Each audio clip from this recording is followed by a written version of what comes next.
Samastha Kerala Sunni students ഫെഡറേഷന് പ്രവർത്തിക്കാൻ സാധിക്കുന്നത് അതിൻ്റെ മഹാന്മാരായ നേതാക്കന്മാരും അതിൻ്റെ കർമ്മോത്സുകരായ പ്രവർത്തകരും ഈ ആദർശത്തിന്റെ നിലനിൽപ്പിന് വേണ്ടി എല്ലാം ത്യജിച്ചുകൊണ്ട് ത്യാഗോജ്വലമായി പ്രവർത്തിക്കുന്നതിൻ്റെ കാരണമാണ് എന്ന് ഏവരും സമ്മതിക്കുന്ന കാര്യമാണ്. സമസ്ത കേരള ജംഇയ്യത്തുൽ ഉലമ ഇവിടെ രൂപീകരിച്ചതിന്റെ പശ്ചാത്തലം അത് കൂടുതൽ വിശദീകരിക്കേണ്ട ആവശ്യമില്ല. പല ആളുകളും ഇന്ന് ചില തെറ്റിദ്ധാരണകളിൽ അകപ്പെട്ടിരിക്കുക. പ്രത്യേകിച്ച് പൊതുസമൂഹവുമായി ബന്ധപ്പെട്ട് പൊതുപ്രവർത്തനങ്ങളുമായി ബന്ധപ്പെട്ടുകൊണ്ടുള്ള ആളുകളിൽ പലരും എന്തിനാണ് ഈ ആദർശ പരിപാടികൾ, ആദർശപരമായ വിശദീകരണങ്ങൾ എന്തിനാണ്, അതല്ലെങ്കിൽ ഇന്ന് ഇവിടെ നടക്കുന്ന പരിപാടിയിൽ തന്നെ ഇവിടുത്തെ ആദർശ വിശദീകരണത്തിൽ പ്രധാനപ്പെട്ട 2 വിഷയങ്ങളാണ് ഇവിടെ ചർച്ച ചെയ്യപ്പെടുന്നത്. ഒന്ന്, ജിന്നു വഹാബികളുടെ ആദർശം അജയ്യമോ, അതാണ് ഒരു വിഷയം ചർച്ച ചെയ്യുന്നത്. 2, ശിർക്കും തൗഹീദും തമ്മിൽ ലയനമോ. ഈ 2 സുപ്രധാനമായ വിഷയം വളരെ കാലികമാണ്, സമൂഹം ഉറ്റുനോക്കിക്കൊണ്ടിരിക്കുന്നതാണ്. ഈ പരിപാടിയിൽ തന്നെ അതുമായി ബന്ധപ്പെട്ട അത്തരം ആദർശക്കാരുടെ അനുഭാവികൾ തന്നെ നമ്മുടെ പരിപാടികൾ വീക്ഷിക്കാൻ ഇവിടെ എത്തിയിട്ടുണ്ട് എന്ന് നമുക്ക് എല്ലാവർക്കും അറിയാൻ സാധിക്കുന്നുണ്ട്. ഇങ്ങനെ ചോദ്യങ്ങൾ ഉന്നയിച്ചുകൊണ്ടുള്ള ആദർശ വിശദീകരണങ്ങൾ എന്തിനാണ് നമുക്ക് വേണ്ടത് എന്നൊരു പക്ഷേ ചില ആളുകളെങ്കിലും തെറ്റിദ്ധരിച്ചേക്കാം. പക്ഷേ അത് തികച്ചും തെറ്റിദ്ധാരണയാണ്. വളരെ സമാധാനപരമായി മുന്നോട്ട് പോകുന്നതാണ് നമ്മുടെ മഹല്ലുകൾ. കേരളത്തിലുള്ള ആയിരക്കണക്കിന് മഹല്ലുകൾ ശൈഥില്യമില്ലാതെ ശിഥിലീകരണമില്ലാതെ മുന്നോട്ട് പോകുന്ന മഹല്ലുകളാണ്. ആ മഹല്ലുകളുടെ മുന്നിൽ ഇനി ശിഥിലമാകരുത് എന്ന ഒരു പ്രമേയത്തിന്റെ ആവശ്യമില്ലാത്ത വിധം അതിശക്തമായ സൗഹാർദ്ദത്തോടെയും അതുപോലെ തന്നെ സ്നേഹത്തോടെയുമാണ് നമ്മുടെ എല്ലാ മഹല്ലുകളും മുന്നോട്ട് പോയിക്കൊണ്ടിരിക്കുന്നത്. ഈ സന്ദർഭത്തിൽ അത്തരത്തിലുള്ള സമാധാനപൂർണമായ അന്തരീക്ഷത്തിൽ നടന്നുകൊണ്ടിരിക്കുന്ന നമ്മുടെ മഹല്ലുകളിൽ ആദർശ വിരോധികളായ പ്രത്യേകിച്ച് വഹാബികൾ, ആ വഹാബികളിൽ പല വിഭാഗങ്ങളുണ്ട്. 8, 10, 20, 40 ഒക്കെയുള്ള പല വിഭാഗങ്ങളുണ്ട്. ആ വിഭാഗക്കാർ ആ നാട്ടിൽ വന്നിട്ട് വളരെ പരസ്യമായി യാതൊരു പ്രകോപനവും ഇല്ലാത്ത സാഹചര്യത്തിൽ പോലും അവിടെ വന്നുകൊണ്ട് ആ നാട്ടുകാരുടെ നൂറ്റാണ്ടുകളായുള്ള പാരമ്പര്യ മുസ്ലിമീങ്ങളിൽ നിന്ന് കൈമാറിപ്പോന്ന നിരവധി വിശ്വാസധാരകളെ, ആചാരമുറകളെ, അനുഷ്ഠാനങ്ങളെ, അവരുടെ കർമ്മങ്ങളെ, അവരുടെ തറാവീഹിന്റെ റക്അത്തിന്റെ എണ്ണത്തിനെ, അവരുടെ നിസ്കാരത്തിനെ കുറിച്ച്, അവരുടെ നോമ്പിനെ കുറിച്ച്, അവരുടെ പ്രവർത്തനത്തെ കുറിച്ച്, അവരുടെ മൗലിദിനെ കുറിച്ച്, അവരുടെ നിബിദിനാഘോഷത്തെ കുറിച്ച്, സുബ്ഹിയിലെ ഖുനൂത്തിനെ കുറിച്ച്, നിസ്കാരാനന്തര കൂട്ടുപ്രാർത്ഥനയെ കുറിച്ച് അതിശക്തമായ അതിരൂക്ഷമായ ഭാഷയിൽ വിമർശിക്കുകയും ഇവിടുത്തെ പാരമ്പര്യ മുസ്ലിമീങ്ങളൊന്നും തന്നെ മുസ്ലിമീങ്ങളല്ല, അവര് അതിനീചരായ മുശ്രിക്കുകളും കാഫിറുകളുമാണ് എന്ന് പ്രസംഗിക്കുകയും അവരുടെ മേൽ മയ്യത്ത് നിസ്കരിക്കാൻ പാടില്ല, അവർക്ക് സകാത്ത് കൊടുക്കാൻ പാടില്ല, ഇവിടുത്തെ പാരമ്പര്യ മുസ്ലിമീങ്ങളുടെ മേൽ മയ്യത്ത് നിസ്കരിക്കാൻ പാടില്ല, അവരെ തുടർന്ന് നിസ്കരിക്കാൻ പാടില്ല, വേട്ടപ്പട്ടികളെക്കാൾ മോശപ്പെട്ടവരാണവർ എന്നുവരെ ഇവിടെ പ്രസംഗങ്ങളും പ്രതികരണങ്ങളും നടന്നുകൊണ്ടിരിക്കുകയാണ്. ഈ സന്ദർഭത്തിൽ വസ്തുതയെന്ത്, യാഥാർത്ഥ്യമെന്ത് എന്ന് വസ്തുനിഷ്ഠമായി പ്രശ്നാധിഷ്ഠിതമായി സമൂഹത്തെ ബോധ്യപ്പെടുത്തേണ്ടുന്നതിന്റെ ഉത്തരവാദിത്വം സമസ്ത കേരള ജംഇയ്യത്തുൽ ഉലമാക്കല്ലാതെ പിന്നെ ആർക്കാണുള്ളത്? ഞാനിത് പറയുമ്പോൾ നിങ്ങൾ ഒരുപക്ഷെ വിചാരിച്ചിട്ടുണ്ടാവും, അങ്ങനെയൊക്കെ അവർ പറയാറുണ്ടോ, അങ്ങനെയൊക്കെ അവർ പറയുന്നുണ്ടോ? നിങ്ങൾ നോക്കൂ, ജിന്നുവാദികൾ അല്ലെങ്കിൽ ജിന്നു വഹാബികൾ എന്ന് പറയുന്ന ഒരു വിഭാഗം ഉണ്ടല്ലോ മുജാഹിദുകളുടെ കൂട്ടത്തിൽ. ഈ ദമ്മാജ് സലഫിസവുമായൊക്കെ ബന്ധപ്പെട്ട് നമ്മുടെ പത്രകോളങ്ങളിൽ UAPA തുടങ്ങിയ പദപ്രയോഗങ്ങളൊക്കെ ചർച്ച ചെയ്യപ്പെടുന്ന, അല്ലെങ്കിൽ ആ പദപ്രയോഗങ്ങളൊക്കെ ദിശ തിരിച്ചിട്ടുള്ള ഒരു വിഭാഗമാണല്ലോ. അവർ കേന്ദ്രീകരിച്ചിട്ടുള്ളത് ഈ ജിന്ന് വിഭാഗം മുജാഹിദുകളിലാണ്. ഈ ജിന്ന് വിഭാഗം മുജാഹിദുകളുടെ അവരുടെ സ്വന്തം പത്രമായ ഇസ്ലാഹ് മാസിക, അതിന്റെ 2015 ഒക്ടോബർ ലക്കം നിങ്ങളൊന്ന് നോക്കണം. ഞങ്ങളുടെ ആദർശം, ഞങ്ങളുടെ തൗഹീദ് അജയ്യമാണെന്ന് പറഞ്ഞുകൊണ്ട് ജാമിഅ നൂരിയുടെ മുന്നിൽ പോയിക്കൊണ്ട് ഈ കള്ളപ്രസംഗം നടത്തുന്ന ജിന്നി വിഭാഗം മുജാഹിദുകളോട് എനിക്ക് ചോദിക്കാനുള്ളത്, നിങ്ങൾ സമൂഹത്തിന് മുമ്പിൽ പറഞ്ഞുകൊണ്ടിരിക്കുന്നതിന്റെ പച്ചയായ യാഥാർത്ഥ്യങ്ങൾ എന്തുകൊണ്ട് നിങ്ങൾ പൊതുസമൂഹത്തിന് മുമ്പിൽ വിശദീകരിക്കുന്നില്ല? അത് നിങ്ങൾ വിശദീകരിക്കുവാൻ വേണ്ടി എന്തുകൊണ്ട് നിങ്ങൾ മെനക്കെടുന്നില്ല? നിങ്ങളുടെ ഉള്ളറകൾ നിങ്ങൾ തന്നെ വളരെ കൃത്യമായി എഴുതി വെച്ചിട്ടില്ലേ? നിങ്ങൾക്കത് നിഷേധിക്കാൻ സാധിക്കുമോ? ഈ ഇസ്ലാഹ് മാസികയുമായി ഞങ്ങൾക്ക് ബന്ധമില്ല എന്നൊരു വാക്ക് നിങ്ങൾക്ക് ഉച്ചരിക്കാൻ സാധിക്കുമോ? നിങ്ങളല്ലേ ഇതിനെ പോറ്റിയും ഇതിനെ വളർത്തിയും കൊണ്ട് നടന്നത്? നിങ്ങളല്ലേ? ജിന്നിനോട് പ്രാർത്ഥിക്കൽ ശിർക്കല്ല, ജിന്നിനോട് സഹായമർത്ഥിക്കൽ ശിർക്കല്ല, ഹയ്യും ഹാദിറും ഖാദിറുമാണെങ്കിൽ ശിർക്കല്ല എന്ന് ഈയിടെ 2007 പുതിയ വാദവുമായിട്ട് കടന്നു വന്ന നിങ്ങൾ 2015 ഒക്ടോബർ മാസം 3-ാം തീയതി നിങ്ങൾ എഴുതിയതല്ലേ? എന്തെല്ലാമാണ് എഴുതിയിട്ടുള്ളത്? ഞാൻ ഈ പറഞ്ഞ കാര്യങ്ങൾ ഖുബൂരികളോടുള്ള അഹ്ലുസുന്നയുടെ നിലപാട് എന്നാണ് ഈ ലേഖനത്തിന്റെ പേര്. ഖുബൂരികളോടുള്ള അഹ്ലുസുന്നയുടെ നിലപാടുകൾ. ഇത് ഞാനൊന്നിങ്ങനെ വായിച്ചാൽ തന്നെ നിങ്ങൾക്കറിയാം ഇവരുടെ ആദർശം അജയ്യമാണോ അല്ലയോ? അല്ല. എന്താണ് ഇവരുടെ മനസ്സിലിരിപ്പ്? ഇവർ പറയുന്ന അഹ്ലുസുന്ന എന്താണ്? ഇവരുടെ വാദത്തിന്റെ അജയ്യതയുടെ അതിന്റെ യാഥാർത്ഥ്യം എന്താണ്? ഞാൻ ഏതാനും ചില വരികൾ മാത്രം വളരെ ചുരുങ്ങിയ സമയമായതുകൊണ്ട് വായിക്കാം. ഇവരെഴുതുകയാണ്, ശിർക്ക് എന്നവൻ പാപം ചെയ്തവൻ, അവൻ മറ്റൊരു തിന്മയും ചെയ്യാത്തവനും നല്ല പെരുമാറ്റക്കാരനും നല്ല സ്വഭാവ മര്യാദക്കാരനും എല്ലാ ആചാര അനുഷ്ഠാനങ്ങളും പാലിക്കുന്നവനും 2 സാക്ഷ്യവചനങ്ങൾ ഉരുവിടുന്നവനും ഇസ്ലാമിന്റെ വേഷം സ്വീകരിച്ചവനും മുസ്ലിങ്ങളുടെ നമസ്കാരം നമസ്കരിക്കുന്നവനും മുസ്ലിങ്ങളുടെ കഅബക്ക് മുന്നിടുന്നവനും മുസ്ലിങ്ങൾ അറത്തത് ഭക്ഷിക്കുന്നവനും എല്ലാമാണെങ്കിലും അവൻ വിശ്വാസത്തിന്റെ വൃത്തത്തിന് പുറത്തുള്ള മുശ്രിക്കാണ്. മുശ്രിക്ക് കാഫിറുമാണ്. മുകളിൽ പറഞ്ഞ ശിർക്കില്ലാത്ത എന്നാൽ തോന്നിവാസിയായ അപൂർവ വിശ്വാസിയുടെ ഗണത്തിലും മുശ്രിക്കുകൾ പെടില്ല. കാരണം അവൻ ലാ ഇലാഹ ഇല്ലല്ലാ എന്ന അടിസ്ഥാനം അംഗീകരിക്കാത്തവനാണ്. അതിനാൽ അഹ്ലുൽ ഖിബ്ലയിൽപ്പെട്ടവനുമല്ല.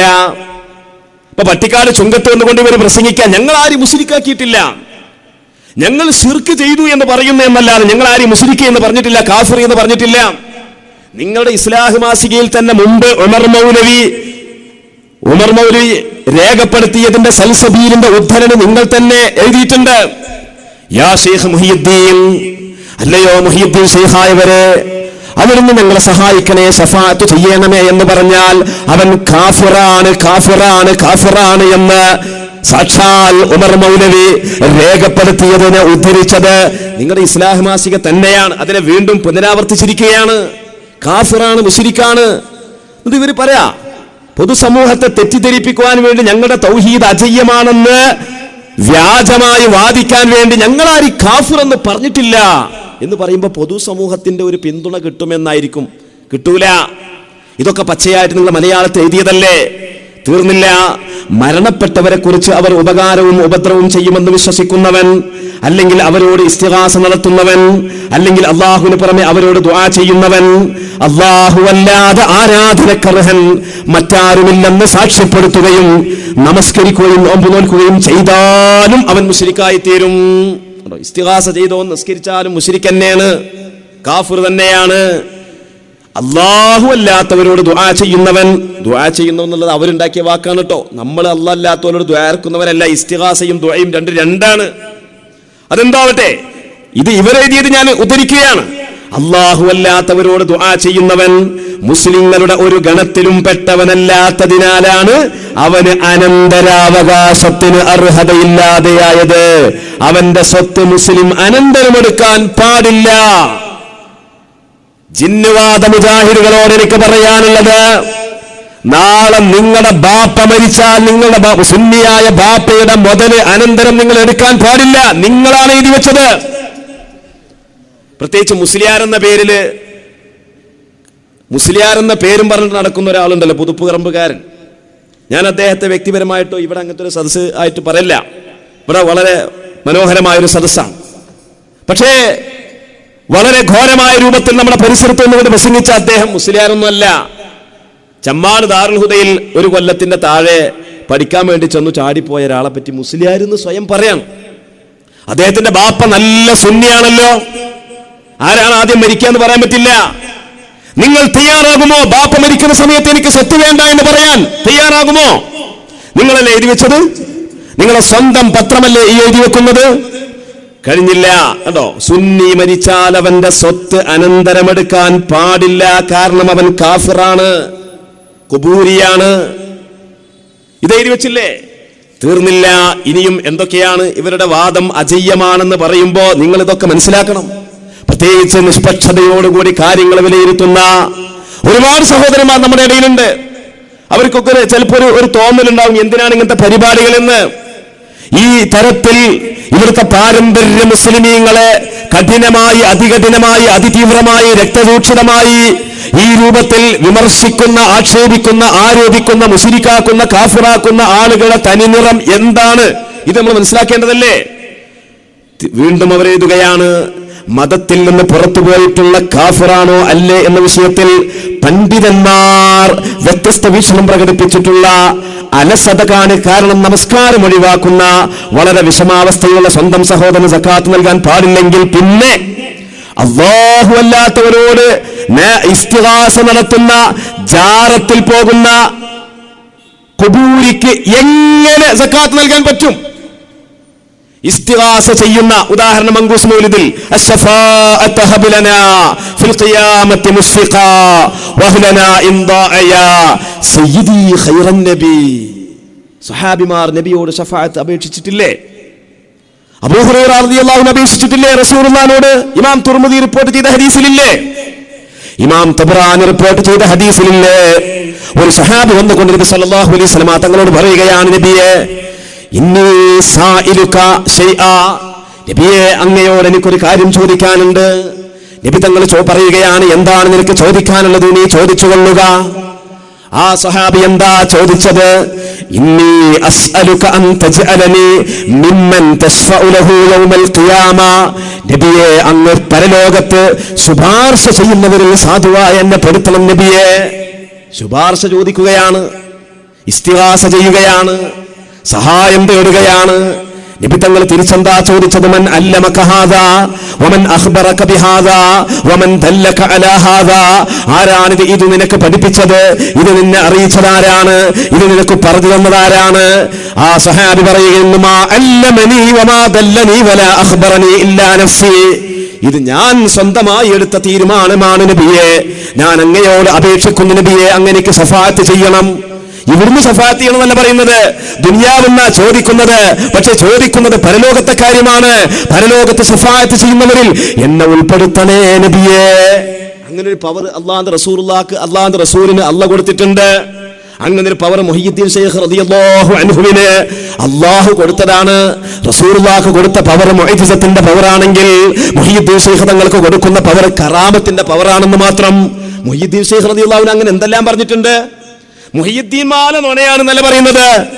എന്നാൽ മുഹയ്യിദ്ദീൻ ശൈഖിന്റെ ഗ്രന്ഥമായ ഫത്ഹുർ റബ്ബാനി ഒന്ന് വായിച്ചു നോക്കണ്ടേ? അതിലുള്ള വരികൾ വായിച്ചാൽ മുഹയ്യിദ്ദീൻ മാലയിൽ പറഞ്ഞതിനേക്കാൾ അതിശക്തമായ ഭാഷയിൽ മഹാനായ മുഹയ്യിദ്ദീൻ ശൈഖ് റളിയല്ലാഹു അൻഹു പറഞ്ഞിട്ടില്ലേ? ഫത്ഹുർ റബ്ബാനിയുടെ 21, 22 പേജ് ഒന്ന് മറിച്ചു നോക്കേണ്ട സഹോദരങ്ങളെ. അവിടുന്ന് മുഹയ്യിദ്ദീൻ ശൈഖ് റളിയല്ലാഹു അൻഹു പറഞ്ഞെന്താ? ലൗലൽ ഹുക്മു ലതകല്ലംതു ബിമാ ഫീ ബുയൂതികും. ആയിരക്കണക്കിന് ആളുകൾ മുസ്ലിമീങ്ങളോട് പ്രസംഗം നടത്തിക്കൊണ്ടിരിക്കുന്ന സന്ദർഭത്തിൽ മഹാനായ മുഹയ്യിദ്ദീൻ ശൈഖ് റളിയല്ലാഹു അൻഹു പറഞ്ഞൊരു വാക്കാണ് ലൗലൽ ഹുക്മു. അല്ലാഹുവിന്റെ തീരുമാനവും അല്ലാഹുവിന്റെ ഹുക്മും ഇല്ലായിരുന്നുവെങ്കിൽ ലതകല്ലംതു ബിമാ ഫീ ബുയൂതികും. നിങ്ങളെ വീട്ടിലുള്ളത് എന്തൊക്കെയാണെന്ന് എല്ലാം ഞാനിവിടെ പരസ്യമായി പറയും. പക്ഷേ ഞാനത് പറയുന്നില്ല. ഇതെന്തുകൊണ്ട് മുഹയ്യിദ്ദീൻ ശൈഖിന് പറയാൻ കഴിഞ്ഞു? അത് കറാമത്താണ്, അത് പവറാണ്, അത് അല്ലാഹുവിന്റെ സാമീപ്യത്തിന്റെ അടിസ്ഥാനത്തിൽ ലഭിക്കുന്ന, നൽകപ്പെടുന്ന ബഹുമതിയാണ്. അതേ മുഹയ്യിദ്ദീൻ ശൈഖ് റളിയല്ലാഹു തആല അൻഹു അവിടുത്തെ ഫത്ഹുർ റബ്ബാനിയുടെ 178ാമത്തെ പേജിൽ പറഞ്ഞതെന്താ? യാ ഗുലാം ഇദാ മിത്ത തജിദുനി വതഇരിഫുനി വതജിദുനി അൻ യമീനിക വശിമാലിക അഹ്മിലു വഅദ്ഫഉ അൻക വഅസ്അലു ഫീക. അല്ലയോ മകനെ, നീ മരിക്കുമ്പോൾ ഞാൻ അവിടെ വരും, നീ എന്നെ കാണും, നീ എന്നെ തിരിച്ചറിയും, നീ എന്നെ നിന്റെ വലത്തും ഇടത്തുമായി എന്നെ നിനക്ക് കാണാൻ കഴിയും.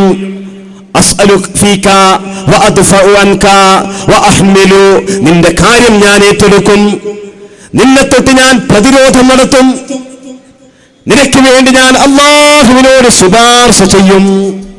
അതാ കറാമത്താണ്, അത് അല്ലാഹു നൽകിയ ഒരു പവറാണ്, ശഫാഅത്തിന്റെ പവറാണ്. ആ ശഫാഅത്ത് ചോദിക്കുന്ന ഇസ്തിഗാസ അങ്ങനെ ചെയ്യുന്ന ആളുകൾക്ക് സകാത്ത് കൊടുക്കാൻ പാടില്ല, സകാത്ത് കൊടുക്കാൻ പാടില്ല എന്നാണ് എഴുതിയിട്ടുള്ളത്. ഇങ്ങനെ എത്ര കാര്യങ്ങൾ എഴുതിയിട്ടുണ്ട്. മരിച്ചവരോട് ദുആ ചെയ്യുന്നതിനെ അനുവദനീയമാക്കുന്നവൻ മുശ്രിക്കാണ്. വീണ്ടും എഴുതുക 9-ാമത്തെ പേജില്. മരിച്ചവരോട് ദുആ ചെയ്യുന്നതിനെ അനുവദനീയമാക്കുന്നവൻ മുശ്രിക്കാണ്. മരിച്ചവരോട് ദുആ ചെയ്യുന്നതിനെയും അവനോട് സഹായം തേടുന്നതിനെയും അനുവദനീയമാക്കുന്നവൻ മുശ്രിക്കായി പരിഗണിക്കപ്പെടും.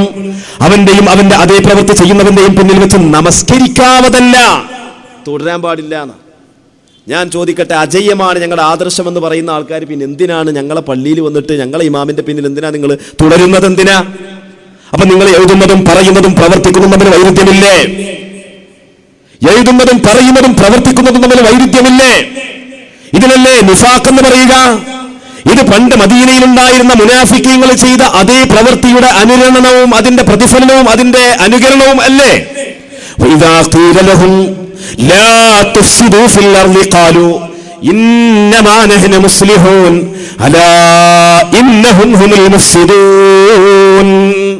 അല്ലാഹു പറയാ, മദീനയിലുണ്ടായിരുന്ന മുനാഫിഖീങ്ങൾ അവരോട് നിങ്ങൾ ഭൂമിയിൽ കുഴപ്പമുണ്ടാക്കരുതേ എന്നവരോട് പറയപ്പെട്ടാല് അവര് പറയും, ഞങ്ങൾ കുഴപ്പമുണ്ടാക്കല്ലോ, ഞങ്ങൾ ഇസ്ലാഹികളാണ്, ഞങ്ങൾ ഇസ്ലാഹികളാണെന്നാ പറയാ, ഞങ്ങൾ സലഫികളാണ്, ഞങ്ങൾ മുജാഹിദുകളാണ്, ഞങ്ങൾ നന്മയാണ് ഉദ്ദേശിക്കുന്നത്, പരിഷ്കർത്താക്കളാണ്, സമൂഹത്തെ നന്മയിലേക്ക് ക്ഷണിക്കുന്നവരാണ്, നയിക്കുന്നവരാണ് എന്ന് പറയുന്ന ആളുകളെ പറ്റി ഖുർആൻ പറഞ്ഞ എന്താ? അവർ പറഞ്ഞതിനേക്കാൾ ശക്തമായ ഭാഷയിൽ പ്രതികരിച്ചുകൊണ്ടെന്ന് പറയുകയാണ്, അലാ ഇന്നഹും ഹുമുൽ മുഫ്സിദൂൻ, അവര് കുഴപ്പക്കാർ തന്നെയാണ്. കണ്ടോ, ഇവിടെ എഴുതിച്ചുകൊണ്ടില്ലേ? ബദവിയുടെയോ ഹുസൈൻ റളിയല്ലാഹു അൻഹുവിന്റെയോ മൂസൽ കാദിമിന്റെയോ അബ്ദുൽ ഖാദിർ ജീലാനിയുടെയോ അതുപോലുള്ളവരുടെയോ ഖബറിനടുക്കൽ വെച്ചുകൊണ്ട് സഹായം തേട്ടം പോലുള്ള ജനങ്ങൾ ചെയ്യുന്ന പ്രവർത്തനങ്ങൾ അല്ലാഹുവിനുള്ള അവിശ്വാസവും പങ്കുചേർക്കലുമാണെന്ന് ഉൾക്കാഴ്ചയുള്ളവന് മനസ്സിലാകും. ഇവരുടെ പിന്നിൽ നമസ്കരിക്കാവതല്ല, ഇവരുടെ ഈ പ്രവർത്തനം വലിയ ശിർക്കാണ്, അതുകൊണ്ട് പിന്നിൽ നമസ്കരിക്കാവതല്ല. എൻ്റെ പ്രിയപ്പെട്ട സഹോദരന്മാരെ, ബാക്കി കാര്യങ്ങൾ ഇൻഷാ അല്ലാഹ് ബഹുമാന്യരായ തങ്ങൾ എത്തുന്നുണ്ട്. നമ്മുടെ മദീന പാഷന്റെ സ്നേഹ സന്ദേശ യാത്ര, അതിന്റെ പ്രയാണത്തിന്റെ ഒരു സ്വീകരണ സ്ഥലമായ നമ്മുടെ പെരിന്തൽമണ്ണയിലേക്ക് ബഹുമാനപ്പെട്ട സയ്യിദ് ഹമീദ് അലി ശിഹാബ് തങ്ങൾ കടന്നു വരികയാണ്. മുസ്തഫ അഷ്റഫി ഉസ്താദിന്റെ പ്രഭാഷണമാണ്. അതുകൊണ്ട് തന്നെ വളരെ കുറച്ച് കാര്യങ്ങൾ മാത്രം. ഈ ജിന്നുവാദികളുടെ ആദർശം അജയ്യമാണ് എന്ന് പറഞ്ഞിട്ട് ഇവിടെ നോട്ടീസുകളൊക്കെ കണ്ടിരുന്നല്ലോ. എന്താണ് അതിൻ്റെ നിജസ്ഥിതി എന്നതിൻ്റെ ചില കാര്യങ്ങൾ മാത്രം പറയാം. ഞാൻ നേരത്തെ വായിച്ച ഈ 2015 ഇസ്ലാഹ് മാസിക, ഈ ഇസ്ലാഹ് മാസിക ആ ടീമിൻ്റെ ജിന്നുകളോടുള്ള സഹായത്തേട്ടവും അവരുടെ ഭാഷയിൽ പറയുകയാണെങ്കിൽ പ്രാർത്ഥനയും, അത് ശിർക്കല്ല. മഹാന്മാരോട് ഇസ്തിഗാസ ചെയ്യുന്നത് ശിർക്കാണ് എന്ന് പറഞ്ഞ് കടന്നു വന്ന ആളുകൾ 2007 ആരംഭിച്ച ഒരു പുതിയ ഒരു വാദമാണല്ലോ ഈ ജിന്നിന്റെ വാദം. അപ്പൊ അത് ശിർക്കല്ല. അവരുടെ ഭാഷയിൽ പറയുകയാണെങ്കിൽ ഹയ്യും ഹാദിറും ഖാദിറുമാണെങ്കിൽ, ഒരു ജിന്ന് ഹയാത്തോടുകൂടി ഹാദിറായിട്ട്, ജിന്ന് എന്ന് പറഞ്ഞാൽ ഹാദിർ എന്ന് പറയും. നമ്മൾ മദ്രസയിലെ കുട്ടികളൊക്കെ നമ്പർ വിളിക്കുമ്പോൾ അറ്റൻഡൻസ് വിളിക്കുമ്പോൾ ഹാദിർ എന്ന് പറയില്ലേ, എന്നതുപോലെ ഹാദിറായ ഒരു ജിന്നാണെങ്കിൽ കുഴപ്പമില്ല, ആ പ്രാർത്ഥന ശിർക്കല്ല എന്ന വാദക്കാർ, അതാണ് ജിന്നുവാദികൾ, അവരാണ് ഈ എഴുതി വെക്കുന്നത്. ഇതിനെക്കുറിച്ച് നമ്മൾ ശരിക്കും മനസ്സിലാക്കണം. ഞാൻ 1-2 കൊട്ടേഷൻ കൂടി വായിച്ചിട്ട് ഞാൻ അതിൽ നിന്ന് പിൻവാങ്ങാം. ഇതിൽ പറയുന്ന മറ്റൊരു വസ്തുത എന്താണ്? നേരത്തെ പറഞ്ഞു പിന്നിൽ നിസ്കരിക്കാൻ പാടില്ല, സുന്നികളെ പിന്നിൽ നിസ്കരിക്കാൻ പാടില്ല. ഇനി സുന്നികൾ അറത്തതിനെ സംബന്ധിച്ച് എന്താ അവരുടെ കാഴ്ചപ്പാട്? കണ്ടോ, ഇതിന്റെ 15-ാമത്തെ പേജിൽ പറയാ, ശിർക്ക് ചെയ്യുന്ന ഖുബൂരിക്ക് ശിർക്ക് ചെയ്യാത്ത വേട്ടപ്പട്ടിയുടെ സ്ഥാനം നൽകാമോ? അതിന് മറുപടി, വേട്ടപ്പട്ടി തിന്നാതെ പിടിച്ചുകൊണ്ടുവന്നത് നമുക്ക് തിന്നാമെന്നത് ഇസ്ലാം അനുവദിച്ചതാണ്. ബിസ്മി ചൊല്ലി വേട്ടനായയെ അയക്കുന്നവൻ മുസ്ലിമായിരിക്കണം. നായ ഏതായാലും സ്വമേധയാ അള്ളാഹുവിന് കീഴ്പ്പെട്ട ശിർക്ക് ചെയ്യാത്ത ജീവിയാണല്ലോ. മുസ്ലിമായ മനുഷ്യൻ ബിസ്മി ചൊല്ലിവിട്ട ശിർക്ക് ചെയ്യാത്ത നായ പിടിച്ചു കൊണ്ടുവന്നതിനോട് ഇസ്ലാമിൽ നിന്ന് പുറത്തു പോകുന്ന വലിയ ശിർക്ക് ചെയ്യുന്ന ഒരാൾ അറുത്തതിനെ എങ്ങനെ സമപ്പെടുത്താനാകും? അപ്പൊ വേട്ടപ്പട്ടിയുടെ സ്ഥാനം പോലും ഒരു സുന്നിക്കില്ല എന്നും ആ സുന്നി അറുത്തത് തിന്നാൻ പാടില്ല എന്നും പറയുന്നത് ഈ ജിന്നുവാദ മുജാഹിദുകളാണ്. മുജാഹിദുകളാണോ അതോ പുതിയ ടീമാണോ അതൊക്കെ അവർ തീരുമാനിക്കട്ടെ, നമ്മൾ അതിലേക്കൊന്നും കടക്കുന്നില്ല. ഏതായാലും ജിന്നുവാദികളാണ്, അതിൽ സംശയമില്ല. ഒന്നുകൂടി ഞാൻ വായിക്കാം. മുശ്രിക്ക് അറുത്തത് തിന്നാവതല്ല, അവന്റെ പിന്നിൽ നമസ്കരിക്കാവതുമല്ല, അവന്റെ നമസ്കാരവും നോമ്പും സദഖയും സ്വീകരിക്കപ്പെടുകയില്ല, അവൻ മക്കയിൽ പ്രവേശിക്കുന്നത് അനുവദനീയമല്ല. മക്കയിൽ പ്രവേശിക്കുന്നത് അനുവദനീയമല്ല. ഇത് ഏത് മുശ്രിക്കാണ്? ബിംബത്തെ ആരാധിക്കുന്ന മുശ്രിക്കിനെ പറ്റിയല്ല ഈ പറയുന്നത്. അതല്ലെങ്കിൽ അല്ലാഹു അല്ലാതെ ഇലാഹും റബ്ബുമുണ്ടെന്ന് പറഞ്ഞ് ശിർക്കിന്റെ ആളുകളായി നടന്ന അബൂജഹലുമാരെ പറ്റിയല്ല, ഉത്ബത്തിനെ പറ്റിയല്ല, ശൈബത്തിനെ പറ്റിയല്ല. നേരത്തെ അധ്യക്ഷ പ്രസംഗത്തിൽ ഇവിടെ സൂചിപ്പിച്ചതുപോലെ ഒരു പുരുഷായുസ് മുഴുവൻ ഇസ്ലാം ദീനിന്റെ പ്രചരണത്തിന് വേണ്ടി ചെലവഴിച്ച മഹാനായ EK ഹസൻ മുസ്ലിയാരെ പോലുള്ള സുന്നികളെ കുറിച്ചായി പറയുന്നത്. ഇവരുടെ ആദർശം എങ്ങനെ അജയ്യമാകും? അപ്പൊ ഇത്തരം ശിഥിലീകരണമായ വാദങ്ങളുമായിട്ട് കടന്നു വന്നപ്പോഴാണ് നമ്മുടെ സമസ്ത കേരള ജമിയത്തുൽ ഉലമ രൂപീകരിക്കപ്പെട്ടത്. അന്ന് അവർ പറഞ്ഞത് എന്താണ്? ഇസ്തിഗാസ ശിർക്കാണ്, തവസ്സുൽ ശിർക്കാണ്, തബറുക്ക് ശിർക്കാണ്. ഈ വാദവുമായിട്ട് കടന്നു വന്ന ആളുകൾ പിന്നെ 2002 പൊട്ടിപ്പിളരുകയാണ്.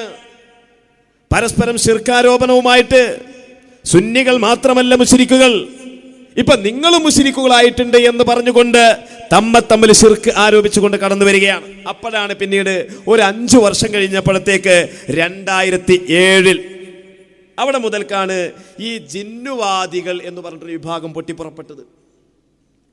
അവരുടെ അന്നത്തെയും ഇന്നത്തെയും എന്നത്തെയും വലിയ നേതാക്കന്മാർ എന്ന് പറയുന്നത് ഒന്ന് ജബ്ബാർ മൗലവിയാണ്, കൊണ്ടോട്ടി ജബ്ബാർ മൗലവി. മറ്റേത് KK സക്കരിയ മൗലവിയാണ്. നമ്മുടെ പെരിന്തൽമണ്ണയിലൊക്കെ അവർ ഒരുപാട് പ്രഭാഷണങ്ങൾ നടത്തിയിട്ടുണ്ട്. പെരിന്തൽമണ്ണയിൽ അവർക്ക് സ്പെഷ്യൽ പള്ളിയുണ്ട്. ഒരുപക്ഷെ നമ്മുടെ ഈ സംസാരത്തിന്റെ ശബ്ദം കേൾക്കുമാർ അത്രയും അടുത്ത് തന്നെയായിരിക്കും അവരുടെ പള്ളി. അവരുടെ ഇടയിൽ തന്നെ ജിന്നുമായി ബന്ധപ്പെട്ട് അതിരൂക്ഷമായ തർക്കം അന്നും 2007 മുതൽക്ക് നടന്നുകൊണ്ടിരിക്കുകയാണ്. എന്നിട്ട് അവര് പറയാണ് ഞങ്ങളുടെ ആദർശം അജയ്യമാണ്. നിങ്ങൾ നോക്കൂ സഹോദരങ്ങളെ, ഇത് ജബ്ബാർ മൗലവിയുടെ തൗഹീദ് എന്ന പുസ്തകമാണ്. അതേ സമയത്ത് ജിന്നുവാദ മുജാഹിദുകളുടെ മറ്റൊരു നേതാവായ സക്കരിയ സലാഹി, ആ സക്കരിയ സലാഹിയുടെ പുസ്തകമാണ് സലഫി പ്രസ്ഥാനം വിമർശനങ്ങൾ എന്ന് പറഞ്ഞ ഈ പുസ്തകം. ഉണ്ടോ? സലഫി പ്രസ്ഥാനം വിമർശനങ്ങളും മറുപടിയും എന്ന പുസ്തകം. ഞങ്ങളെ ആദർശം അജയ്യമാണ് എന്ന് പറഞ്ഞിട്ട് പട്ടിക്കാട് ചുങ്കത്തും അവിടെയും ഇവിടെയും പ്രസംഗം നടത്തുമ്പോൾ നിങ്ങളുടെ ആദർശത്തിന്റെ നിജസ്ഥിതി ഒന്ന് വായിച്ചു നോക്കിയിട്ട് വരാമായിരുന്നില്ലേ? സക്കരിയ സലാഹി അദ്ദേഹം പറഞ്ഞെന്താ? ഇതിന്റെ 140 പേജിൽ മലക്കിനോട് സഹായം ചോദിക്കുന്നത് ശിർക്കാണ്. ഇതിന് 140 പേജിൽ പറയാം മലക്കിനോട് സഹായം ചോദിക്കുന്നത് ശിർക്കാണ്. കണ്ടോ? മലക്കുകളെ സഹായിക്കണേ എന്ന് ഒരാൾ പ്രാർത്ഥിക്കുന്നത് എന്ന് പറഞ്ഞാൽ സഹായം ചോദിക്കുന്നതിനെ കുറിച്ചാണ് ഇവർ പ്രാർത്ഥിക്കുന്നത് എന്ന് പറയുന്നത്. മറഞ്ഞ മാർഗത്തിലുള്ള ഏത് സഹായത്തേട്ടവും ഇവരുടെ കാഴ്ചപ്പാട് പ്രകാരം പ്രാർത്ഥനയാണല്ലോ. പ്രാർത്ഥന എന്താണ് എന്തല്ല എന്നതിനെക്കുറിച്ച് മഹാരഥന്മാരായ ഇമാമുമാർ കൃത്യമായി നമ്മളെ പഠിപ്പിച്ചിട്ടുണ്ട്. അത് തൊലബുൽ അബിദി മിർ റബ്ബിഹി ഹവായിജഹു എന്നാണത്.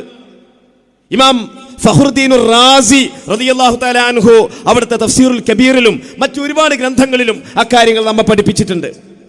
പക്ഷെ മറഞ്ഞ മാർഗത്തിലൂടെയുള്ള സഹായത്തേട്ടത്തിനാണല്ലോ ഇവർ പ്രാർത്ഥന എന്ന് പറയുന്നത്. അതേക്കുറിച്ച് സക്കരിയ സലാഹി പറഞ്ഞത് എന്താ? മലക്കുകളെ സഹായിക്കണേ എന്ന് ഒരാൾ പ്രാർത്ഥിക്കുന്നത് അനുവദനീയമാകുകയില്ല എന്ന് മാത്രമല്ല ശിർക്കാവുകയും ചെയ്യും. എന്നാൽ ജബ്ബാർ മൗലവിയോ ഈ സക്കരിയ സലാഹിയുടെ ആദർശ ഗുരു ജബ്ബാർ മൗലവിയാണല്ലോ. സലാം സുല്ലമിനെ അയാൾ ഒഴിവാക്കി. പിന്നെ ജബ്ബാർ മൗലവിയുടെ അടുത്തായിരുന്നല്ലോ തപസ്സിരുന്നത്. ഇവരൊക്കെ ഈ ജിന്നുവാദികളുടെ നേതാവാണല്ലോ ജബ്ബാർ മൗലവി. അദ്ദേഹത്തിന്റെ തൗഹീദ് എന്ന പുസ്തകത്തിന്റെ 207, 213 പേജുകളിൽ പറഞ്ഞതോ ശിർക്കല്ല, അനുവദനീയമാണ്. ശിർക്കാണ് എന്ന് സക്കരിയ സലാഹി പറയുന്നു, എന്നാൽ ശിർക്കല്ല, അനുവദനീയമാണ് എന്ന് ഈ പുസ്തകത്തിന്റെ 207, 213 പേജുകളിൽ പറയാം. കണ്ടോ? പരസ്പരം കണ്ടുകൊണ്ടിരിക്കുന്ന മനുഷ്യർ അന്യോന്യം സഹായിക്കുന്നു, സഹായം തേടുന്നു. ഇതുപോലെ അങ്ങോട്ട് കാണുന്നില്ലെങ്കിലും, മലക്കുകൾ അങ്ങോട്ട് കാണുന്നില്ലെങ്കിലും മലക്കുകളോടും ജിന്നുകളോടും സഹായാഭ്യർത്ഥന നടത്താമെന്ന് തുഹ്ഫത്തുദ്ദാകിരീനിൽ ശൗക്കാനി പറഞ്ഞതും ഇതുതന്നെയാണ്. എന്നാൽ ഇന്ന് തർക്കത്തിലിരിക്കുന്ന ഇസ്തിഗാസ അനുവദനീയമാണെന്ന് ശൗക്കാനിയും പറഞ്ഞിട്ടില്ല. അത് നമ്മളെ പറ്റി പറഞ്ഞതാ. അത് അനുവദനീയമാണോ എന്ന് തർക്കിക്കേണ്ടതുമില്ല. അപ്പൊ മലക്കിനോടും ജിന്നിനോടും സഹായം ചോദിക്കുന്നത് അനുവദനീയമാണ് ജബ്ബാർ മൗലവി. അല്ല, അത് ഹറാമാണ്, ശിർക്കാണ് സക്കരിയ മൗലവി. അതുകൊണ്ടാണല്ലോ മംഗലാപുരത്ത് ഇവരുമായിട്ട് സംവാദം നടന്നു. ഇപ്പോൾ ഹമീദ് ഫൈസിനെ സംവാദത്തിന് വെല്ലുവിളിക്കുകയാണല്ലോ. ഹമീദ് ഫൈസി പട്ടിക്കാട് ജാമിഅ നൂരിയയുടെ വാർഷിക സമ്മേളനത്തിന്റെ സമാപന പ്രസംഗത്തിൽ ഇവിടെ കോഴിക്കോട് ഡിസംബർ 5-ന് ലയനം നടത്തിയെന്ന് അവകാശപ്പെടുന്ന മുജാഹിദുകളോട് ശക്തമായൊരു വെല്ലുവിളി നടത്തി. നിങ്ങൾക്ക് ഇനി തൗഹീദിന്റെ വിഷയത്തിൽ സുന്നികളുമായി സംവാദത്തിന് നിങ്ങൾക്ക് കഴിയുകയില്ല, സാധിക്കുകയില്ല. അത് മുജാഹിദുകൾ നടത്തിയ വെല്ലുവിളിയാണ്. അത് ലയന മുജാഹിദുകൾ നടത്തിയ വെല്ലുവിളിയാണ്. അപ്പോ മുജാഹിദിൽ നിന്ന് പുറത്താക്കപ്പെട്ട ജിന്നുവാദിയായ മറ്റൊരാൾ വന്നിട്ട് പറയാ ഹമീദ് ഫൈസി സംവാദത്തിനുണ്ടോ എന്ന് അങ്ങാടിയിൽ വന്നിട്ട് കവിതക്കാമം പാടി പോയി. നിങ്ങളോട് സംവാദം നടത്താൻ ഹമീദ് ഫൈസി എന്തിനാ വരുന്നത്? അതിന് ജാമിഅ നൂരിയിലുള്ള കുട്ടികളില്ലേ നിങ്ങളോട് സംവാദം നടത്താൻ? ധൈര്യമുണ്ടോ നിങ്ങൾക്ക്? ജാമിഅ നൂരിയിലുള്ള ആദർശ പണ്ഡിതന്മാരോട്, പണ്ഡിത വിദ്യാർത്ഥികളോട് ഒരു സംവാദത്തിന് തയ്യാർ നിനക്ക് സാധിക്കുമോ? മുസ്ലിയാർ എന്ന് പറഞ്ഞ് നടന്നാ പോരാ. നിങ്ങളായിട്ട് സംവാദം നടത്താൻ ഇവിടെ ഞങ്ങളെ കുട്ടികളുണ്ട്. നിങ്ങൾ ഞങ്ങളെ നേതാക്കളെ വെല്ലുവിളിക്കണ്ട. ഹമീദ് ഫൈസി വെല്ലുവിളിച്ചത് ആരെയാണ്? നദ്വത്തുൽ മുജാഹിദീന്റെ ആളുകളെയാണ്. അവർ വരട്ടെ. അവരാണല്ലോ ലയിച്ചത്. നിങ്ങൾ ലയിച്ചിട്ടുണ്ടോ? ഏതാണ് ലയിച്ച മുജാഹിദ്, ലയിക്കാത്ത മുജാഹിദ്? അപ്പൊ അന്ന് മംഗലാപുരം സംവാദത്തിൽ ഞങ്ങൾ അന്ന് ചോദിച്ചു, അന്ന് ഞങ്ങൾ പറഞ്ഞു, പ്രവചിച്ചു. സംവാദത്തിൽ കൃത്യമായി പറഞ്ഞു. എന്താ പറഞ്ഞത്? നിങ്ങൾ ഇപ്പോ സക്കരിയ മുജാഹിദ്, ജബ്ബാരിയൻ മുജാഹിദ് എന്നിങ്ങനെ നിങ്ങൾ ഇതാ പിളരാൻ പോവുകയാണ്. കണ്ടോ? ഇതൊന്ന് കേൾക്കാം.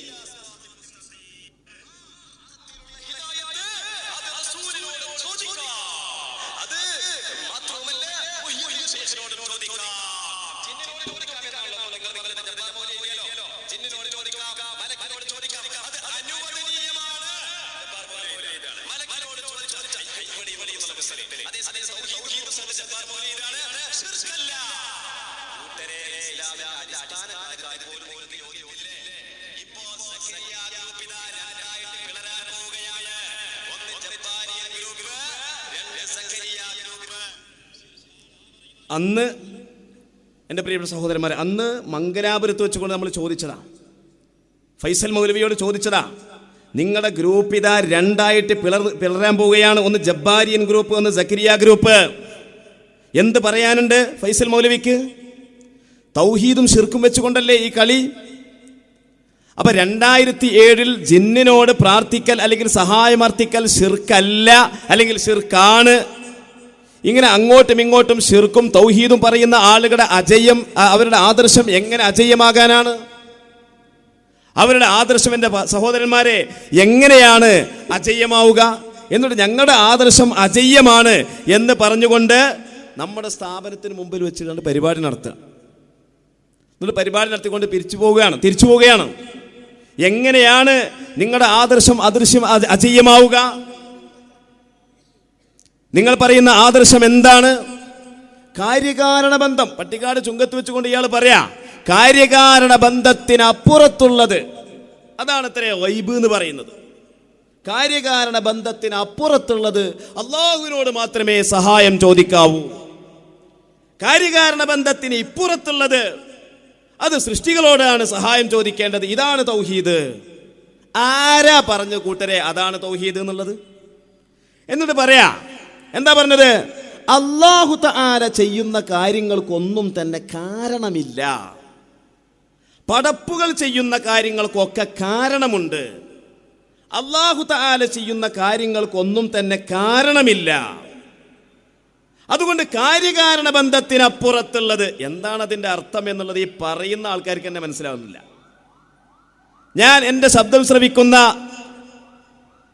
പാവപ്പെട്ട മുജാഹിദിന്റെ പ്രവർത്തകന്മാർ ആരെങ്കിലും ഉണ്ടെങ്കിൽ ഞാൻ അവരോടൊന്ന് ചോദിക്കട്ടെ, അല്ല സഹോദര, എന്താണ് ഈ കാര്യകാരണ ബന്ധം? എന്താണ് ഈ കാര്യം? എന്താണ് ഈ കാരണം? നിങ്ങൾക്കത് മനസ്സിലായിട്ടുണ്ടോ? എന്താണ് ഈ ഭൗതികം? എന്താണ് ഈ അഭൗതികം? നിങ്ങൾക്കത് മനസ്സിലായിട്ടുണ്ടോ?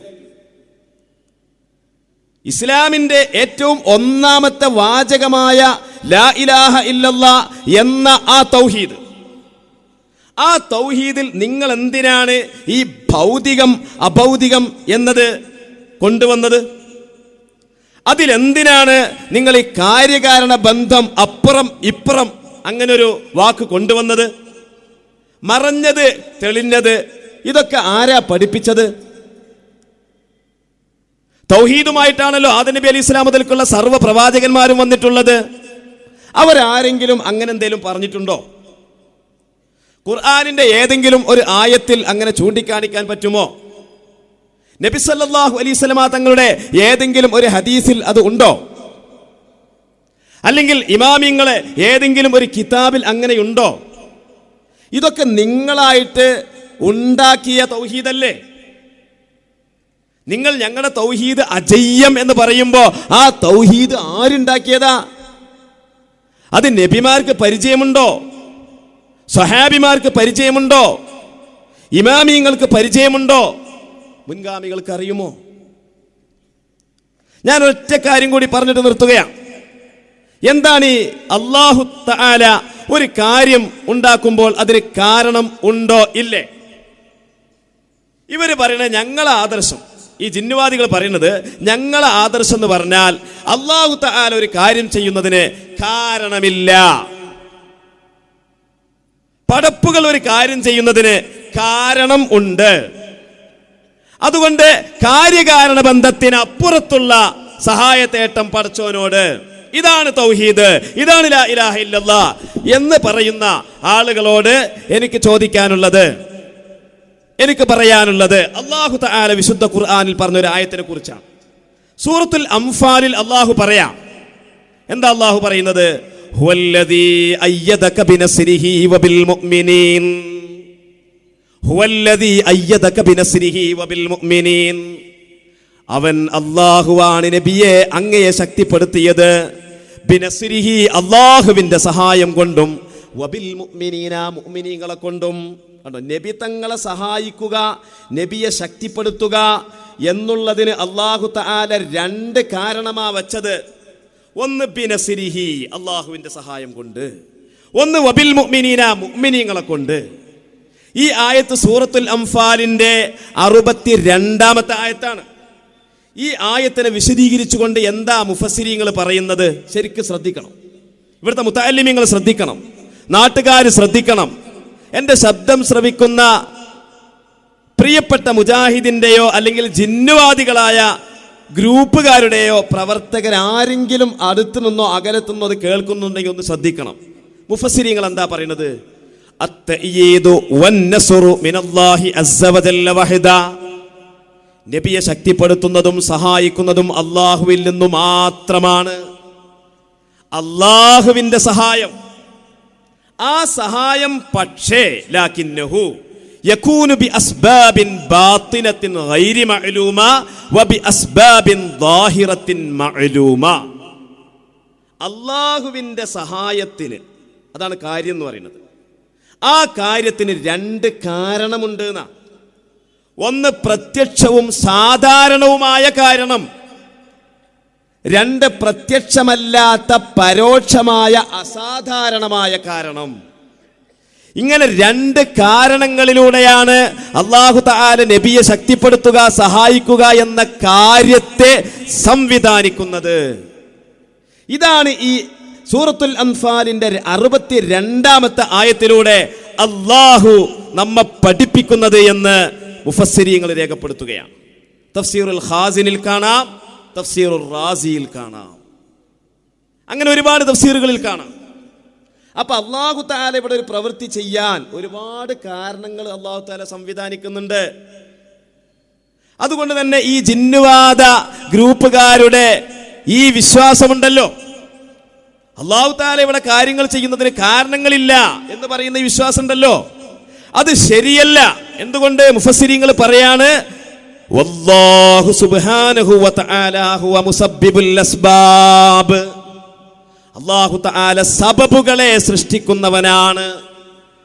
ഇവിടുത്തെ കാര്യങ്ങൾക്ക് അല്ലാഹു തആല തന്നെയാണ് കാരണങ്ങൾ ഉണ്ടാക്കുന്നത്. അപ്പൊ കാരണങ്ങൾ വെച്ചിട്ട് അല്ലാഹു കാര്യങ്ങൾ ഉണ്ടാക്കും. അല്ലാതെ അല്ലാഹു ഇവിടെ ചെയ്യുന്ന കാര്യങ്ങൾക്കൊന്നും ഒരു കാരണമില്ല എന്ന് പറയാൻ പറ്റൂല. ആ വിശ്വാസം, നിങ്ങളുടെ ആ വിശ്വാസം തെറ്റാണ്, അനിസ്ലാമികമായ വിശ്വാസമാണ്. ഒരു ഉദാഹരണം മാത്രം നിങ്ങൾ ശ്രദ്ധിച്ചു നോക്കൂ. വിശുദ്ധ ഖുർആനിൽ മറിയം ബീവി റളിയല്ലാഹു അൻഹയെ കുറിച്ച് പ്രതിപാദിക്കുന്ന സൂറത്തു മറിയം, ആ സൂറത്തു മറിയമിന്റെ 19-ാമത്തെ ആയത്തിൽ മറിയം ബീവിയുടെ മാറിടത്തിലൂടെ റൂഹിനെ ഊതിയ ജിബ്രീൽ അലൈഹിസ്സലാം, ആ ജിബ്രീൽ അലൈഹിസ്സലാം മറിയം ബീവിയോട് പറഞ്ഞ വാക്കെന്താണ്? ഖാല, ജിബ്രീൽ അലൈഹിസ്സലാം പറയുകയാണ്, ഇന്നമാ അന റസൂലു റബ്ബിക്കി, ഓ മറിയം ബീവിയെ, നിന്റെ റബ്ബിന്റെ ദൂതനാണു ഞാൻ എന്തിനാണ് ഇവിടെ വന്നത്? ലി അഹബ ലക്കി ഗുലാമൻ സക്കിയ, വളരെ പരിശുദ്ധനായ ഒരു കുഞ്ഞിനെ നിനക്ക് ഞാൻ തരാൻ വേണ്ടി. കണ്ടോ, മറിയം ബീവിക്ക് കുട്ടിയെ കൊടുക്കുന്നത് അള്ളയാണോ ജിബ്രീൽ അലൈഹി ഇസ്ലാമാണോ? ഒരു സുന്നി എന്താ വിശ്വസിക്കുക? കുട്ടിയെ കൊടുക്കുന്നത് അള്ളയാണ്. അപ്പൊ പിന്നെ ജിബ്രീൽ അലൈഹി ഇസ്ലാം പറഞ്ഞതോ, ഞാനാണെന്ന് ജിബ്രീൽ അലൈഹി ഇസ്ലാം പറഞ്ഞതോ? അതിനെക്കുറിച്ച് മുഫസ്സിരീങ്ങൾ പറയുകയാണ്, ഐ ലി അകൂന സബബൻ ഫി ഹിബതിഹി ബിന്നഫഖി ഫിദ്ദർഇ. മറിയം ബീവിയുടെ മാറിടത്തിലൂടെ റൂഹിനെ ഊതിക്കൊടുത്തുകൊണ്ട് ആ കുട്ടിയെ നൽകുന്നതിൽ ഞാൻ കാരണക്കാരനാണ്. അപ്പൊ മറിയം ബീവിക്ക് കുട്ടിയെ കൊടുക്കുക, സന്താനം നൽകുക എന്ന അല്ലാഹുവിന്റെ ആ പണിക്ക് അല്ലെങ്കിൽ ആ കാര്യത്തിന് ജിബ്രീൽ അലൈഹിസ്സലാം കാരണമാണ്. അപ്പൊ അല്ലാഹു തആല ഒരു കാര്യം ചെയ്യാൻ ഇവിടെ ഒരുപാട് കാരണങ്ങൾ അള്ളന്നെ ചെയ്യുന്നത്. അപ്പൊ അല്ലാഹുവിന്റെ പ്രവർത്തനങ്ങൾക്ക്, കാര്യങ്ങൾക്ക് കാരണമുണ്ട്. അത് ചിലപ്പോൾ നമുക്ക് അറിയുന്ന കാരണങ്ങളേക്കാരം സാധാരണമായിരിക്കും, ചിലപ്പോൾ അസാധാരണമായിരിക്കും. ഇതാണ് ഖുർആൻ പഠിപ്പിച്ചത്. ഇതാണ് ഹുവല്ലദീ അയ്യദക ബിനസ്രിഹി വബിൽ മുഅ്മിനീൻ എന്ന് പറയാൻ കാരണം. ഇതാണ് ലി അഹബലകി ഗുലാമൻ സക്കിയ എന്ന് പറയാൻ കാരണം. എന്നിട്ട് ഏറ്റവും ഒടുവിൽ, ഞാൻ കൂടുതൽ വിശദീകരണങ്ങളിലേക്ക് പോകുന്നില്ല, ഏറ്റവും ഒടുവിൽ നമ്മുടെ പട്ടിക്കാട് ചുങ്കത്ത് വന്നുകൊണ്ട് പ്രസംഗിച്ച ജിന്നുവാദ മൗലവി, അദ്ദേഹം പറഞ്ഞു ഞങ്ങളുടെ വാദം അജയ്യമാണ്. എന്നിട്ട് ഇത് പറഞ്ഞു, കാര്യകാരണ ബന്ധ, അള്ളാഹ്ക്ക് കാര്യങ്ങളുമില്ല, അള്ളാഹിന്റെ കാര്യങ്ങൾക്ക് കാരണങ്ങളില്ല. അതുകൊണ്ട് കാര്യകാരണ ബന്ധങ്ങൾക്ക് അപ്പുറത്തുള്ളത് അള്ളാഹിനോടേ ചോദിക്കാവൂ. അതേ സമയത്ത് പടപ്പുകളുടെ കാര്യങ്ങൾക്ക് കാരണമുണ്ട്. അതുകൊണ്ട് കാര്യകാരണ ബന്ധത്തിന് ഇപ്പുറത്തുള്ളതാണ് പടപ്പുകളോട് ചോദിക്കേണ്ടത് എന്ന് പറഞ്ഞിട്ടൊരു വിശദീകരണം.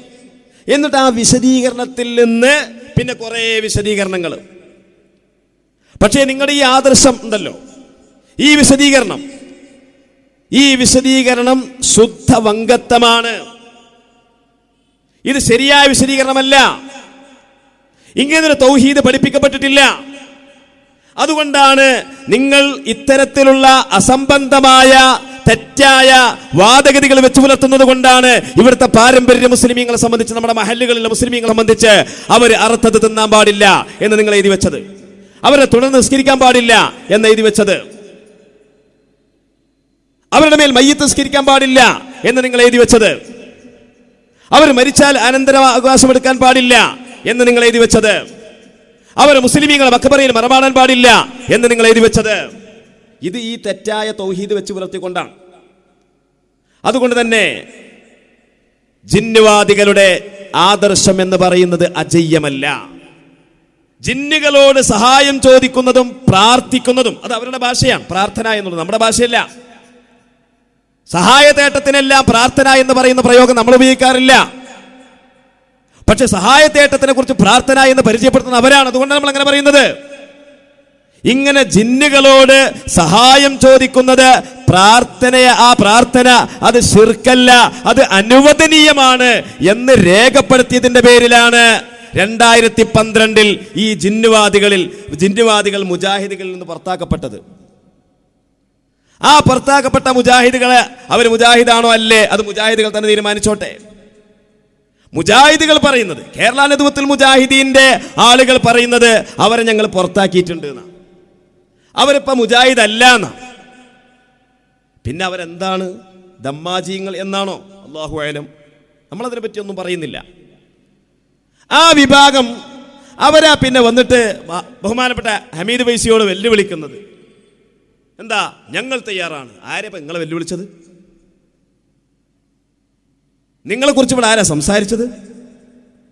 ജാമിഅ നൂരിൽ അബ്ദുൽ ഹമീദ് ഫൈസി അമ്പലക്കടവ് ഉസ്താദ് നിങ്ങളെ കുറിച്ചാണോ സംസാരിച്ചത്? നിങ്ങൾക്ക് എന്ത് അസ്തിത്വവും എന്ത് വ്യക്തിത്വമാണുള്ളത്? അവസാനിപ്പിക്കട്ടെ. ബഹുമാനനായ മുസ്തഫ അസ്രഫിയുടെ കൂടെ ഇരുവേറ്റിയിൽ 2 വർഷം മുമ്പ് റബീഉൽ അവ്വൽ മാസത്തിൽ ഞങ്ങൾ പ്രസംഗിക്കാൻ വേണ്ടി പോയിരുന്നു, ഈ മൗലവിക്ക് മറുപടി അറിയാൻ വേണ്ടി. അന്ന് ഇവര് സംവാദവുമായി ബന്ധപ്പെട്ടുള്ള ചർച്ചയിൽ ഇവർ പറഞ്ഞെന്താന്ന് വെച്ചാല്, മംഗലാപുരത്ത് മുമ്പ് നിങ്ങളുമായിട്ട് സംവാദം നടത്തിയ ഒരു 4-5 കൊല്ലം മുമ്പ്, ആ സംവാദത്തിൽ അന്ന് പറഞ്ഞ അതേ വ്യവസ്ഥ പ്രകാരം സംവാദത്തിനുണ്ടോ? ഇത് എന്നോട് മുസ്തഫ അസ്രഫിയോടും ഈ മൗലവി ചോദിച്ച ചോദ്യം.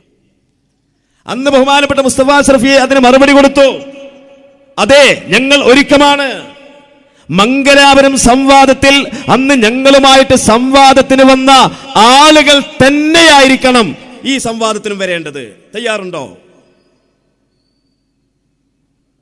അപ്പൊ അത് പറ്റൂല, അത് ഞങ്ങൾക്ക് വരാൻ കഴിയൂല. കാരണം അന്ന് സംവാദത്തിന് കാരണക്കാരനായ നസീറുദ്ദീൻ റഹ്മാനി ഇപ്പോ KNM-ല. അന്ന് സംവാദത്തിൽ പ്രധാന ചർച്ചയായ സക്കരിയ സലാഹി ഞങ്ങളെ കൂടെ വരുമോ എന്നറിയില്ല. അന്ന് സംവാദത്തിൽ മധ്യസ്ഥനായ അമീറുദുക്കുങ്ങൽ ഇന്ന് ഞങ്ങളെ കൂട്ടത്തിൽ വരുമോ എന്ന് ഉറപ്പില്ല. അന്ന് സംവാദം സംഘടിപ്പിച്ച അഹ്ലെ ഹദീസ് ഇന്ന് ഞങ്ങളെ മുജാഹിദായിട്ട് അംഗീകരിക്കുന്നുണ്ടോ? ഞങ്ങൾക്ക് പറയാൻ കഴിയില്ല. അന്ന് സംവാദത്തിൽ സ്റ്റേജിൽ അണിനിരന്ന അവരുടെ കൂട്ടത്തിൽപ്പെട്ട പണ്ഡിതന്മാരിൽ 99% ആളുകളും, അതുപോലെ സദസ്സിലുള്ള ശ്രോതാക്കളിൽ 90% ആളുകളും കൂടെ വരുമോ? പറയാൻ കഴിയില്ല. അതുകൊണ്ട് മംഗലാപുരം സംവാദത്തിൽ പങ്കെടുത്ത ആൾക്കാരുണ്ടാവില്ല, പക്ഷേ വ്യവസ്ഥ അതായിരിക്കണം. മുസ്തഫ അസ്രഫി അന്ന് ചോദിച്ചു, അന്ന് മംഗലാപുരം സംവാദത്തിൽ നിങ്ങൾ ഞങ്ങളുമായിട്ട് ഏറ്റുമുട്ടിയപ്പോൾ അന്ന് ഞങ്ങളെ കൂട്ടത്തിൽ നിന്ന് പങ്കെടുത്ത മുഴുവൻ പണ്ഡിതന്മാരെയും ഞങ്ങൾ കൊണ്ടുവരാം. നിങ്ങളെ കൂട്ടത്തിൽ പങ്കെടുത്ത മുഴുവൻ പണ്ഡിതന്മാരെയും ശ്രോതാക്കളെയും മധ്യസ്ഥനെയും കൊണ്ടുവരാൻ നിങ്ങൾക്ക് കഴിയുമോ, സാധിക്കുമോ? ആ വെല്ലുവിളിയുടെ മുമ്പിൽ പതറിപ്പോയ ആളാണ് ഇപ്പൊ ഹമീദ് ഫൈസിനേറ്റ് വെല്ലുവിളിക്കുന്നത്. നിങ്ങളെ ഏറ്റുമുട്ടാൻ ഞങ്ങളെ ജാമിയയിലെ വിദ്യാർത്ഥികൾ മതി. ഇൻഷാ അല്ലാഹ് തയ്യാറുണ്ടോ? നിങ്ങൾ ഉണ്ടെങ്കിൽ അറിയിക്കുക. അപ്പൊ നമുക്ക് നോക്കാം. വാഹിർ ദഅ്വാന അൽഹംദുലില്ലാഹി റബ്ബിൽ ആലമീൻ. അസ്സലാമു അലൈക്കും വറഹ്മത്തുള്ളാഹി.